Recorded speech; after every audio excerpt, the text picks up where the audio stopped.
কি প্রিয় সামার লাভার, সব সামারে শান্তি নেই, কিছু কিছু সামারে কষ্ট আছে। এই জন্য সব সামারের লাভার হওয়া যাবে না। হ্যাঁ, এখন যে যে সামার লাভাররা এত সুন্দর, এত লাভার ছিলে তোমরা, এখন তোমাদের কী অবস্থা? এই যে রোডটার মধ্যে, ঠাড়া পড়া রোডটার মধ্যে যে যাইতেছি, দেখো যে হাতের কী অবস্থা গামাইয়া। তোমাকেও কী অবস্থা যারা সামার লাভার? বেশি সামার লাভার হওয়া যাবে না। কিছু কিছু সামার লাভার হইলে লস আছে, আর কিছু কিছু সামার লাভারে লাভ আছে। কিন্তু এ সামার লাভার হয়ে গেছ তোমরা, এটা লস। ওই যে দেখ কি সূর্য, রে কি অবস্থা, একটা বিধি কিস্তি অবস্থা।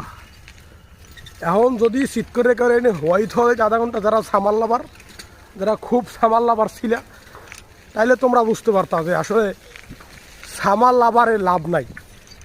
লাভার হয়ে গেছেন লুজার, ঠিক আছে? লাভার আমার লাভার নাই। শীত করে হওয়াই রাখলে বুঝতে পারতাম যে এই সামারের কত দাম, সামারের কত তাপ, সামারের কত আর কি কী কোমোডাস আড্ডি ভেদ করে ভিতরে হাঞ্জি দিতে আছে, কিছু করতে পারতেছি না সহ্য করা ছাড়া। ঠিক আছে, ভালো থাও, বেশি সামার লাভার হই না, পুরে ছাই হয়ে যাবা।